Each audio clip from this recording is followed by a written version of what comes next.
معزز و محترم خواتین و حضرات، آج کی نشست میں ہم مسلمانوں کی عزت و تعظیم اس حوالے سے گفتگو کریں گے کہ انسان دوسروں کی عزت اور تعظیم کر کے کتنے بڑے بلند مقام پر فائز ہو سکتا ہے۔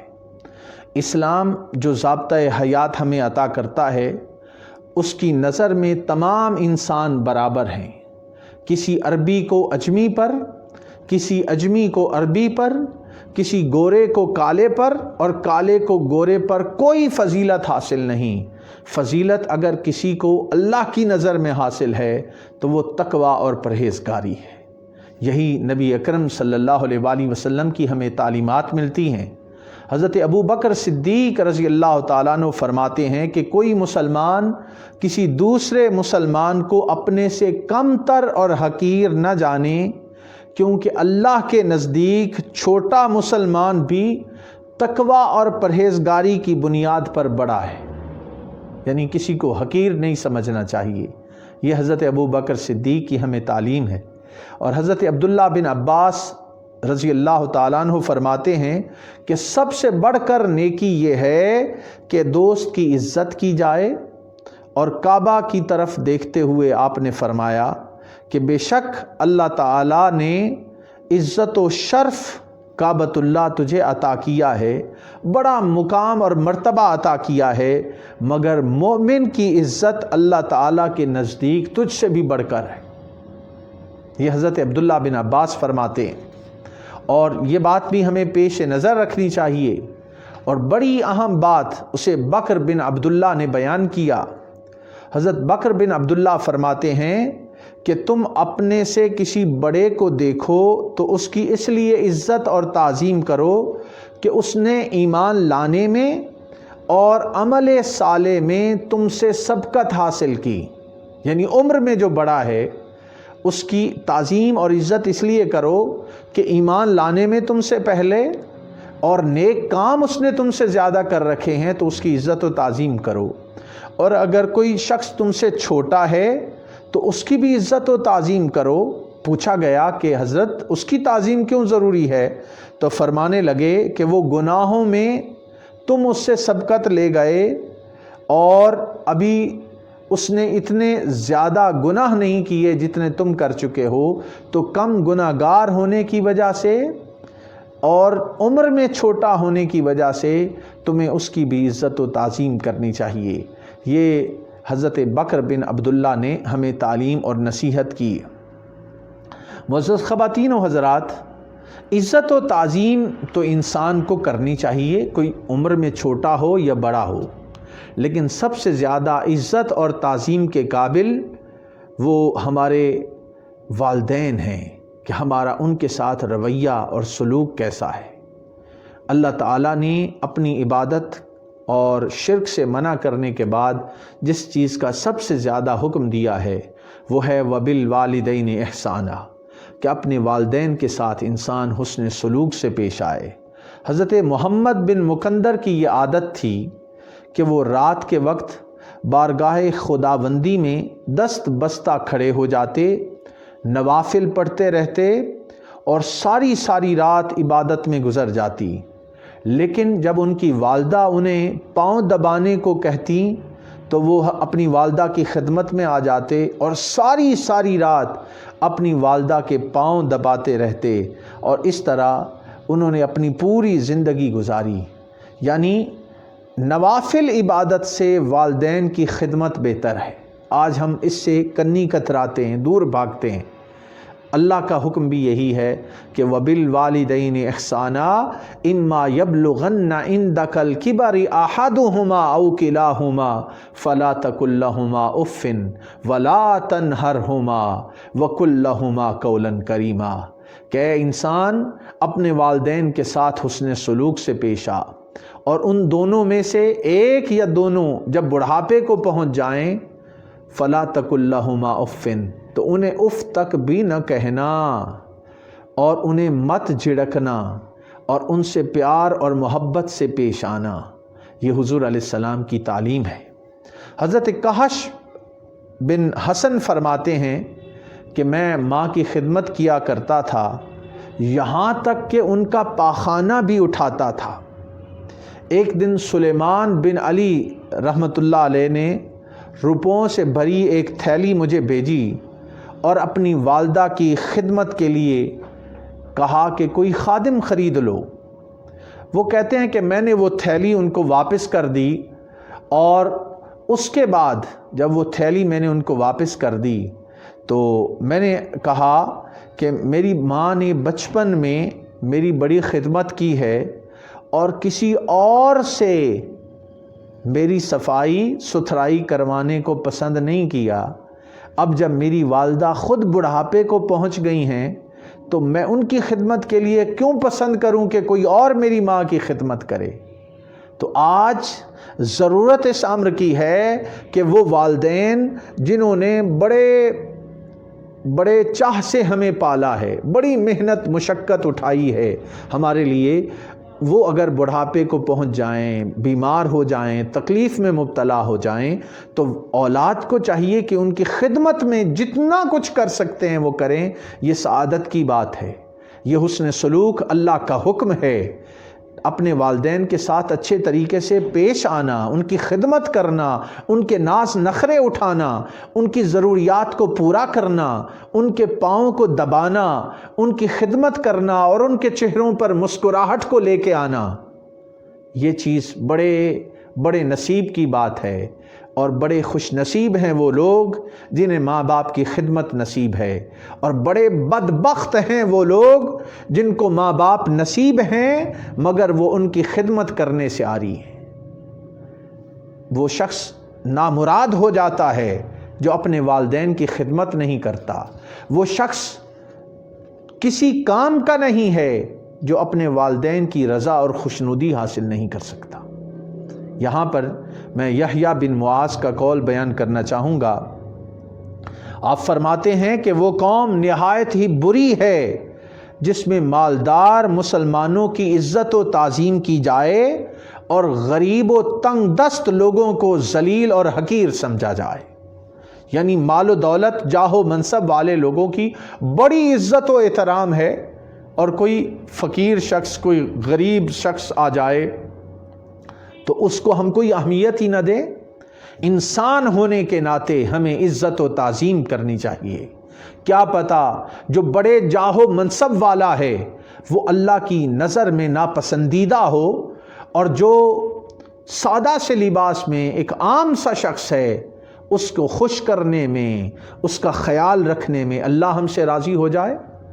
نبی پاک علیہ السلام نے فرمایا مدفوع بالابواب لو اقسم علی اللہ لابرہ۔ کچھ ایسے لوگ ہیں کہ لوگ انہیں اپنے دروازوں پہ کھڑا بھی نہیں ہونے دیتے، اگر وہ اللہ کی قسم کھا کر کوئی بات کہہ دیں تو اللہ تعالیٰ ان کی بات کو پورا کر دیتا ہے۔ تو یہ جو سادہ سے لوگ پھرتے ہیں، ان کی رضا میں، ان کو خوش کرنے میں رسول اللہ کو خوش کرنا ہے، ان کو خوش کرنے سے اللہ راضی ہوتا ہے۔ ہم ان کو ناخوش کر کے اپنے اعمال کو خراب کرتے ہیں۔ تو ہمیں یہ چیز ہمیشہ پیش نظر رکھنی چاہیے کہ ہم بڑے پیسوں والے، بڑے جاہ و منصب والے، بڑے بڑے عہدوں والوں کی تعظیم تو کریں، مگر ایک عام سا شخص، اس کی تعظیم عزت کی طرف ہم توجہ نہ کریں۔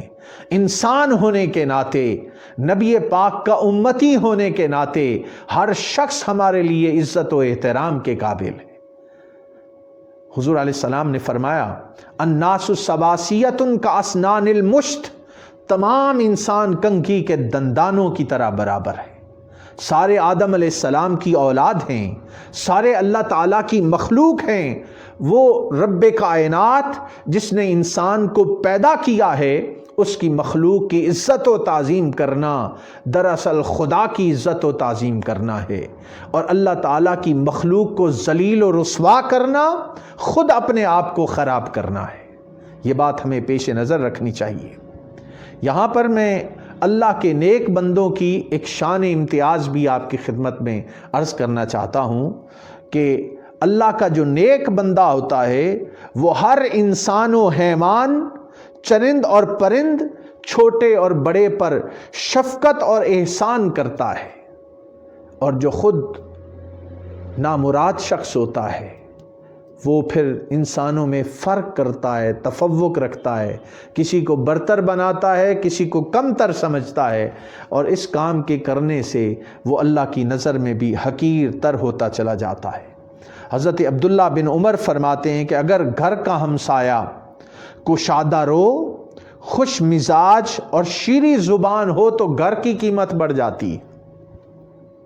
دیکھیے، یعنی گھر خریدتے ہوئے بھی انسان کو دیکھنا چاہیے کہ آپ کے پڑوس میں کون لوگ رہتے ہیں، ان کا اخلاق اچھا ہے، ان کا کردار اچھا ہے، وہ خندہ پیشانی سے پیش آتے ہیں یا ہر وقت چہرے پر 12 بجے رہتے ہیں، وہ بد مزاج تو نہیں ہے، وہ بد اخلاق تو نہیں ہے، وہ بد کردار تو نہیں ہے۔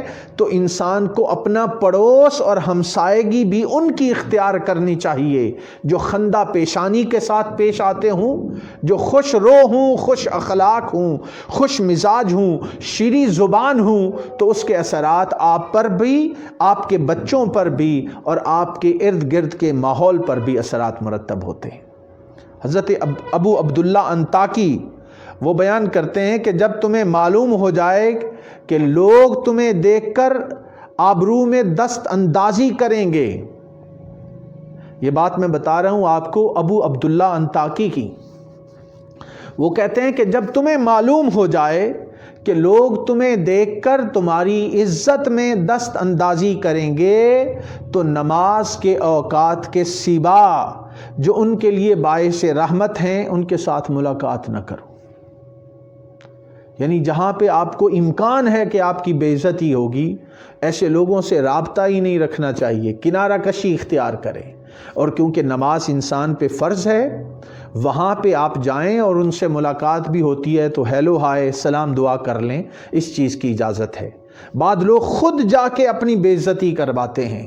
تو دوستان محترم، جہاں یہ آپ کو لگے کہ یہاں پہ آپ کی عزت اور تعظیم نہیں، یہاں آپ کا مذاق اڑایا جائے گا، ایسی مجلس میں بیٹھنا، ایسے دوستوں سے کنارہ کشی اختیار کرنا، یہی عقل مندوں کی نشانی ہے۔ یہ بات ذہن نشین رکھیں۔ حضرت عبداللہ مغاربی فرماتے ہیں کہ جو شخص گناہگار کو نظر رحمت سے نہ دیکھے وہ اللہ والوں کے راستے سے باہر ہے، یعنی وہ اللہ والوں کے راستے پہ نہیں۔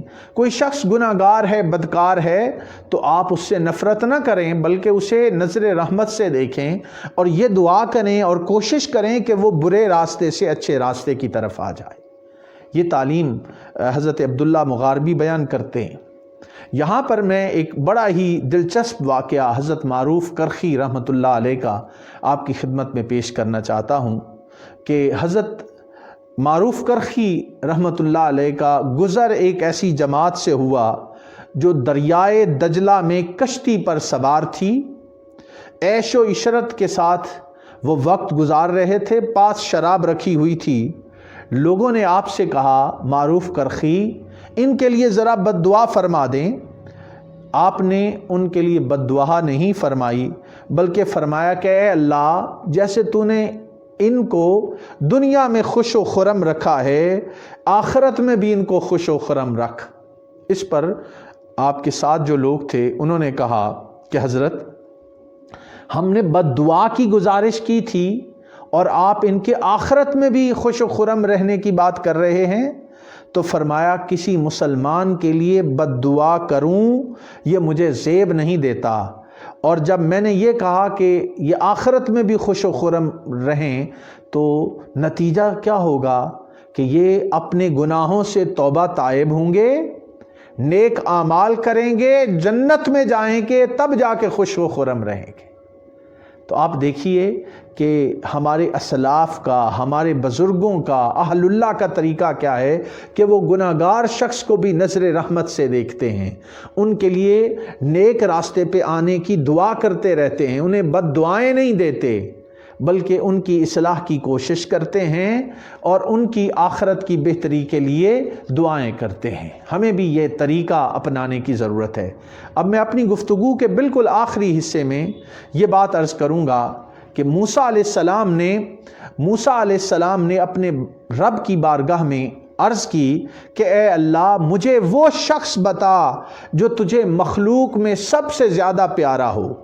اللہ پاک نے فرمایا اے موسیٰ مجھے وہ شخص سب سے زیادہ پیارا ہے جو کسی مومن کو کانٹا چبھنے پر اس طرح غمگین ہو جاتا ہے جیسے خود اسی کو چبھا ہو۔ یعنی کسی کو کانٹا چبھ جائے تو انسان خود بے آرامی میں چلا جائے، تکلیف کو محسوس کرے، دوسرے کے غم کو محسوس کرنا، اس کی تکلیف کو محسوس کرنا، ایسا شخص اللہ تعالیٰ کے بڑے نزدیک ہوتا ہے۔ اور آخر میں معروف کرخی رحمۃ اللہ علیہ کی یہ بات کہ وہ فرماتے ہیں کہ جو شخص روزانہ یہ دعا کرتا ہے کہ اللہ امت محمدیہ پر رحمت کی بارش برسا، اے اللہ امت محمدیہ کی اصلاح فرما، اے اللہ امت محمدیہ کو کشائش عطا کر، تو اللہ تعالیٰ اسے ابدالوں میں لکھ لیتا ہے۔ یعنی وہ وقت کا ابدال ہے جو اللہ کی مخلوق اور خصوصاً حضور علیہ الصلاۃ والسلام کی امت محمدیہ کی بہتری کے لیے، ان کی کشائش کے لیے، ان پر رحمت کی بارش کے لیے، ان کی اصلاح کے لیے دعا گو رہتا ہے، اللہ تعالیٰ اسے نیک بندوں میں شامل کر لیتا ہے۔ اللہ رب العزت ہمیں مسلمانوں کی اور انسانوں کی عزت و تعظیم کرنے کی توفیق عطا فرمائے، اور ہمیں پکا سچا مسلمان اور نبی پاک صاحب لولاک حضرت محمد مصطفیٰ صلی اللہ علیہ وآلہ وسلم کی تعلیمات پر عمل کرنے والا بنائے۔ والسلام علیکم ورحمۃ اللہ وبرکاتہ۔